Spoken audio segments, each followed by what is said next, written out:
السلام علیکم ورحمۃ اللہ وبرکاتہ۔ آج ہم فضائل اعمال کے حصہ 7 میں سے پڑھیں گے، جس میں حضرت ابو ہریرہ رضی اللہ تعالیٰ عنہ کا بھوک میں مسئلہ دریافت کرنا۔ حضرت ابو ہریرہ رضی اللہ تعالیٰ فرماتے ہیں کہ تم لوگ اس وقت ہماری حالتیں دیکھتے کہ ہم میں سے بعضوں کو کئی وقت تک اتنا کھانا نہیں ملتا تھا جس سے کمر سیدھی ہو سکے۔ میں بھوک کی وجہ سے جگر کو زمین سے چپٹا دیتا اور کبھی پیٹ کے بل پڑا رہتا تھا اور کبھی پیٹ پر پتھر باندھ لیتا تھا۔ جہاں سے یہ حضرات گزرتے، ایک مرتبہ میں اسی رستے پر بیٹھ گیا۔ اول ابو بکر صدیق رضی اللہ تعالیٰ عنہ گزرے۔ میں نے ان سے کوئی بات پوچھنا شروع کر دی۔ خیال تھا کہ یہ بات کرتے ہوئے گھر تک لے جائیں گے اور پھر عادت شریفہ کے موافق جو موجود ہوگا اسے تواضع ہی فرمائیں گے، مگر انہوں نے ایسا نہ کیا۔ غالباً ذہن منتقل نہیں ہوا یا اپنے گھر کا حال معلوم ہوگا کہ وہاں بھی کچھ نہیں۔ اس کے بعد حضرت عمر رضی اللہ تعالیٰ عنہ تشریف لائے۔ ان کے ساتھ بھی یہی صورت پیش آئی۔ پھر نبی کریم صلی اللہ علیہ وسلم تشریف لائے اور مجھے دیکھ کر مسکرائے اور میری حالت اور غرض سمجھ گئے اور ارشاد فرمایا، ابو ہریرہ میرے ساتھ آؤ۔ میں ان کے ساتھ چل پڑا۔ حضور صلی اللہ علیہ وسلم گھر پر تشریف لے گئے۔ میں اندر حاضری کی اجازت لے کر حاضر ہوا۔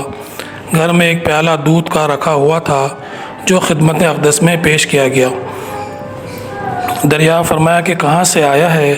عرض کیا فلاں جگہ سے۔ حضور صلی اللہ علیہ وسلم کے لیے ہدیے میں آیا ہے۔ حضور صلی اللہ علیہ وسلم نے ارشاد فرمایا کہ ابو ہریرہ جاؤ، اہل صفہ کو بلا لاؤ۔ اہل صفہ اسلام کے مہمان شمار ہوتے تھے۔ یہ وہ لوگ تھے جن کا نہ گھر تھا، نہ در، نہ ٹھکانہ، نہ کھانے کا کوئی مستقل انتظام۔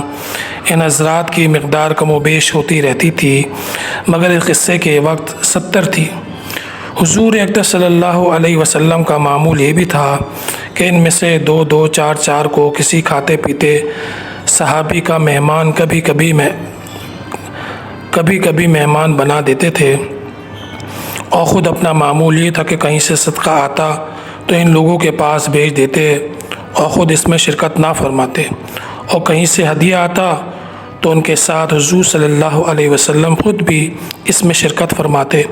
حضور اقدس صلی اللہ علیہ وسلم نے بلانے کا حکم دیا۔ مجھے گراں ہوا کہ اس دودھ کی مقدار ہی کیا ہے جس پر سب کو بلا لاؤں۔ سب کا کیا بھلا ہوگا، ایک آدمی کو بھی مشکل سے کافی ہوگا، اور پھر بلانے کے بعد مجھے ہی پلانے کا حکم ہوگا، اس لیے نمبر بھی آخر میں آئے گا جس میں بچے گا بھی نہیں۔ لیکن حضور صلی اللہ علیہ وسلم کی اطاعت کے بغیر چارہ ہی کیا تھا۔ میں گیا اور سب کو بلا لایا۔ حضور اقدس صلی اللہ علیہ وسلم نے ارشاد فرمایا کہ لے ان کو پلا۔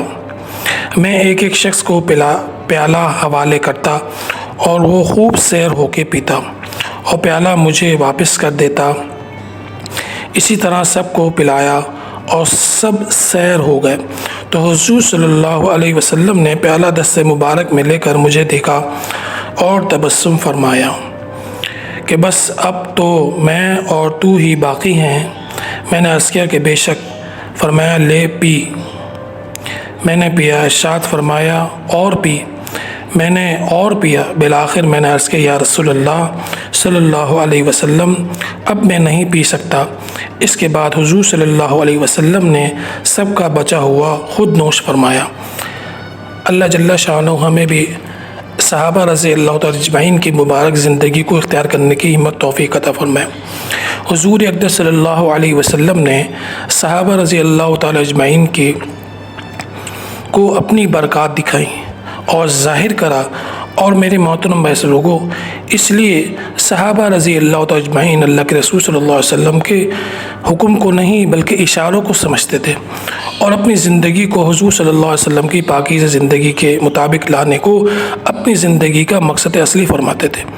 اسی وجہ سے صحابہ رضی اللہ تعالیٰ اجمعین کو جب حضور صلی اللہ علیہ وسلم نے ارشاد فرمایا کہ بھئی ساری دنیا تک اللہ جل شانہ کا پیغام پہنچانا ہے اور یعنی حضور صلی اللہ علیہ وسلم کی زندگی کو ساری دنیا تک پہنچانا ہے، تو اس لیے صحابہ رضی اللہ تعالیٰ اجمعین نے میرے محترم بھائی بزرگوں اپنے مال کو مال نہیں سمجھا، جان کو جان نہیں سمجھا، اور ساری دنیا کے اندر جا کے اللہ کے پیغام کو پہنچایا۔ آج میرے محترم بھائی بزرگوں ہم مسجدوں میں بیٹھے ہیں، اللہ کی عبادت کر رہے ہیں اور اللہ کے ہر حکم کو پورا کر رہے ہیں۔ میرے محترم بھائی بزرگوں، یہ صحابہ رضی اللہ اجمعین کی قربانی ہے، جس کی برکت سے آج ساری دنیا کے اندر اللہ جل شانہ کا دین پھیل چکا ہے۔ اور ہم سے بھی یہ تقاضے کیے جا رہے ہیں کہ بھی ہم بھی اس بات کا اہتمام فرمائیں کہ ہم بھی اپنی مال اور جان اور صلاحیتوں سے اللہ جل شانہ کے دین کو زندہ کریں۔ ابتدا اپنے گھر سے شروع کریں، اپنے گھر والوں کو دین کی دعوت دیں، تبلیغ کریں، اپنے محلے میں اور اپنے شہر میں، اپنے ملک میں اور ساری دنیا کے سارے انسانوں کی فکر رکھ کے محنت شروع کریں۔ اللہ جل شانہ سے دعا ہے کہ اللہ جل شانہ ہمیں صحابہ رضی اللہ تعالیٰ اجمعین کی پاکیزہ زندگی کو اور حضور صلی اللہ علیہ وسلم کی کامل اتباع نصیب فرمائے۔ سبحان ربک رب العزت عما یصفون وسلام علی